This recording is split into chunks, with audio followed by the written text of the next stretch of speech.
नमस्कार दोस्तों। इंडिया और चाइना के द्वारा पिछले 5 सालों से बंद कैलाश मानसरोवर यात्रा को फिर से रिज्यूम करने का फैसला लिया गया है, जो एक बहुत ज्यादा पवित्र यात्रा मानी जाती है इन हिंदुइज्म। हालांकि कैलाश पर्वत और मानसरोवर लेक एक सिग्निफिकेंट प्लेस रखते हैं in Buddhism and Jainism also. यहाँ पे न्यूज आप देख पाओगे। इंडिया चाइना टाइज को स्ट्रेंथन करने के लिए कैलाश मानसरोवर यात्रा को फिर से रिज्यूम किया जाएगा जून महीने में। आज सुबह हमारी मिनिस्ट्री ऑफ एक्सटर्नल अफेयर की तरफ से इसका अनाउंसमेंट भी किया गया है और इस रिजम्पशन को बेसिकली इंडिया और चाइना के द्वारा लगाए गए उन एफर्ट्स के हिस्से के रूप में देखा जा रहा है to improve the ties between the two after the Galwan valley standoff. 2020 के इंडिया चाइना स्टैंड ऑफ के बाद से हमारे संबंध काफी खराब हो चुके थे। मानसरोवर यात्रा को भी लंबे समय तक बंद रखना पड़ा, लेकिन इंडिया ने अपनी ग्रेट डिप्लोमेसी एंड स्ट्रेटजी का परिचय देते हुए चाइना के साथ कई सारी राउंड्स ऑफ टॉक्स की, जिसमें हाई लेवल ऑफिशियल्स की मल्टीपल राउंड्स ऑफ टॉक्स भी शामिल हैं। लास्ट ईयर अक्टूबर में हमने एक पैक्ट साइन किया चाइना के साथ कि जितने भी हॉट स्पॉट अभी बचे हुए हैं उन जगह पे डिसएंगेजमेंट ऑफ द ट्रूप्स किया जाएगा, जैसे कि डेमचोक एंड डेपसांग। अब कंप्लीटली डिसएंगेजमेंट यहाँ पे हो चुका है और ऐसे में चाइना भी चाहता है कि भारत के साथ रिलेशंस को नॉर्मलाइज किया जाए, क्योंकि एक तरफ तो यूएस के साथ ट्रेड वार शुरू हो चुका है और ये संघर्ष यदि लंबा चला तो चाइनीज इकोनॉमी चरमरा सकती है। तो ऐसे में उनको इंडिया जैसा ह्यूज मार्केट वाला एक ट्रेडिंग पार्टनर चाहिए जिनके साथ चाइना मैसिव ट्रेड डेफिसिट भी इंजॉय करता है। तो पिछले साल से ये खबर आने लग गई थी कि कैलाश मानसरोवर यात्रा, जो कि हिंदुइज्म, बुद्धिज्म और जैनिज्म, इवन तिब्बत के जो लोकल वहाँ के जो नेटिव्स हैं बोन्स, उनके लिए भी एक बहुत ज्यादा पवित्र यात्रा मानी जाती है, उसको फिर से शुरू किया जाएगा, रिज्यूम किया जाएगा। अब जो यात्री हैं, जो पिलग्रिमेज हैं, उसको ऑर्गेनाइज करने का काम बेसिकली कई सारे स्टेक होल्डर्स पे depend, ministry of external affairs और चाइना की मिनिस्ट्री ऑफ एक्सटर्नल अफेयर। इसके अलावा एक संगठन है कुमाऊं मंडल विकास निगम एंड सिक्किम का टूरिज्म डिपार्टमेंट। इसके अलावा वेरियस स्टेक होल्डर्स भी इसमें शामिल होते हैं। तो 2020 में जो कोविड 19 पैंडेमिक आया था उसके बाद से इस पिलग्रिमेज को होल्ड पे डाल दिया गया था और उसके बाद हमने देखा कि चाइना के साथ में हमारा स्टैंड ऑफ हो जाता है बॉर्डर पे। 20 के आसपास हमारे जवान वीरगति को प्राप्त हुए और चाइना की तरफ से भी ये नंबर हाई था। हालांकि चाइनीज इस्टेब्लिशमेंट की तरफ से नंबर्स को पब्लिश नहीं किया गया था। उन्होंने कहा कि हमारे केवल 14 के आसपास इंजरी देखने को मिली है, कैजुअलिटीज देखने को मिली है, लेकिन यूएस का डाटा उस समय ये शो कर रहा था कि 40 के आसपास जो है चाइनीज कैजुअलिटीज हुई हैं। खैर, अब वो सारी चीजें नॉर्मलाइज हो चुकी हैं। जो स्टेटस को था उसको मेंटेन करने के लिए दोनों नेशंस ने पैक्ट को साइन कर लिया है। तो अब अगर हम बात करें कैलाश मानसरोवर यात्रा की, तो देखिए जो हमारा हिंदुइज्म है, हिंदू धर्म में सबसे पवित्र माने जाने वाली जो कैलाश रेंज है वो लगभग 20 मिलियन साल पुरानी है। अब हिंदू माइथोलॉजी के अनुसार तो ये भी कहा जाता है कि जब भगवान जो शिवा हैं उनका क्रिएशन हुआ था उसी समय पे कैलाश रेंज का भी क्रिएशन हुआ था। और आज अगर इसकी ज्योग्राफिकल लोकेशन आप देखोगे तो जो हमारा ट्रांस हिमालयन रीजन है तिब्बत में, उसी का ये हिस्सा है, ट्रांस हिमालयन रीजन का हिस्सा है। इसके अलावा वेस्टर्न में आप देखोगे तो जो western it is part of the western Tibetan प्लेटू। और जो हाईएस्ट पीक है कैलाश रेंज की वो कैलाश माउंट है, या कहें कि माउंट कैलाश, लगभग 6675 मीटर की रेंज है। हालांकि अगर देखा जाए तो माउंट एवरेस्ट से उसकी ऊंचाई कम है, उसकी हाइट जो है कम है। माउंट एवरेस्ट ऑलमोस्ट 8849 या 47 मीटर के आसपास है, बट फिर भी कैलाश पर्वत को आज तक कोई भी क्लाइंब नहीं कर पाया है, पर्वतारोही इसको जीत नहीं पाए हैं। और कैलाश रेंज का basically religious value and cultural significance है हिंदुइज्म में, बुद्धिज्म में एंड जैनिज्म में, जैसा हमने बात की। और ये भगवान शिव और माता पार्वती का निवास स्थान भी माना जाता है। डिफरेंट डिफरेंट नेम्स भी कैलाश पर्वत के बताए जाते हैं, जैसे कि जैनिज्म में इसको अष्टपाद कहा गया है। अष्टपाद जो जैनिज्म में प्रथम जो तीर्थंकर थे, ऋषभ देवा जी, आई थिंक ऋषभ देवा उनका नाम था, ऋषभ देवा स्वामी, उनको यहाँ पे ज्ञान की प्राप्ति हुई थी, इनलाइटमेंट वहां पे उनको हुआ था। उन्हीं के नाम से ये कनेक्ट करके देखा जाता है।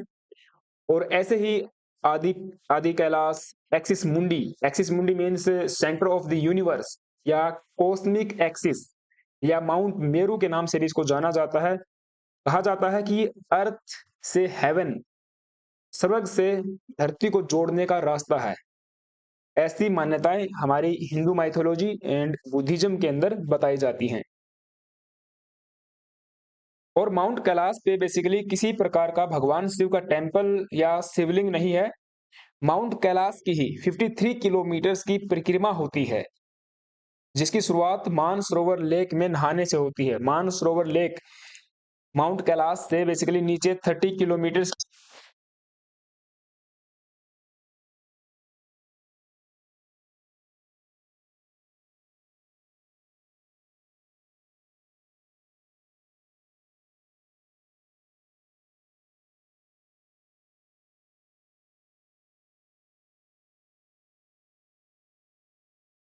जो मानसरोवर लेक से अपना उद्गम लेकर चलती हैं। और इस पूरी यात्रा की शुरुआत न्यू दिल्ली से आप कर सकते हो। उत्तराखंड के पिथौरागढ़ जिले से लिपुलेखा पास होकर मानसरोवर लेक पहुंचा जाता है, और पहली बार 1981 में इस यात्रा की शुरुआत की गई थी। दूसरा रास्ता बताया जाता है सिक्किम के नाथुला पास से, जो कि 2015 में गवर्नमेंट ऑफ इंडिया के द्वारा शुरू किया गया था। यहाँ से दो रास्ते हैं बेसिकली, एक फ्लाइट से आप जा सकते हो, एक वाया रोड जा सकते हो। तो आपको पहले तिब्बत जाना पड़ेगा, लासा, और वहां से फिर आपको वाया रोड, यहाँ से आप देख पाओगे कुछ इस तरह का रास्ता है। और मानसरोवर लेक पहुंचकर फिर जो है माउंट कैलाश की 53 किलोमीटर्स की यात्रा की जाती है, जिसका हाईएस्ट जो पॉइंट है डोलमा पास बताया जाता है। और यहीं पे जो है लोग मीन्स जो डिवोटीज हैं अपनी यात्रा पूरी करते हैं, अपनी आत्मा और मन को भगवान शिव को समर्पित यहाँ पे करते हैं। और तीसरा रास्ता है वाया नेपाल होके। न्यू दिल्ली से आप नेपाल जाइए, काठमांडू, काठमांडू से होकर फिर वापस आपको तिब्बत जाना पड़ेगा। सागा करके स्थान है, और फिर वहां से आपको सेम ये वाला रूट लेकर इस यात्रा को कंप्लीट करना पड़ता है। इस मैप में और भी आप अच्छे से समझ पाओगे। जो नीचे नंदी इनर कोरा का जो नंदी पर्वत है हमारा, वो उसकी ऊंचाई 6002 किलोमीटर के आसपास बताई जाती है, उसकी भी यात्रा होती है। और फिर आगे आप देखोगे पूरा जो कैलाश पर्वत है उसकी 53 किलोमीटर की ये यात्रा बताई जाती है। कैलाश जो पर्वत है ये भगवान स्थान है। बताया जाता है कि डिवोटीज यहाँ पे जाते हैं, कैलाश पर्वत की पूजा करते हैं और माता पार्वती और भगवान शिव से अपना आशीर्वाद लेते हैं। इसके अलावा जो कार्तिकेय हैं और गणेश जी हैं उनका भी जन्म यहीं पे माना जाता है। ऐसी जो हिंदू माइथोलॉजीज हैं उनमें स्टोरीज देखने को मिलती हैं जो एंसेस्ट्रल प्रोसेस के तहत हम तक पहुंची है। इवन ये भी कहा जाता है कि जो लॉर्ड शिवा हैं उनका भी जन्म स्थान यही पर्वत है। इसीलिए जो पर्वतारोही हैं वो इसको क्लाइंब नहीं करना चाहते हैं। एक ये भी रीजन है कि पर्वतारोही इसकी पवित्रता की वजह से इस पे नहीं चढ़ना चाहते हैं। और इस यात्रा को 2020 में कोविड 19 पैंडेमिक की वजह से हमने रोक दिया। फिर जैसे हमने डिस्कस किया, गलवान वैली स्टैंड ऑफ हुआ, और फिर लंबे समय तक ये यात्रा नहीं हो पाई। लेकिन अब चाइना और इंडिया के जो रिलेशन हैं वे नॉर्मलाइज हो रहे हैं, क्योंकि चाइना की तो आप देखिए मजबूरी बन चुकी है इंडिया के साथ बेटर रिलेशंस बिल्ड करने की।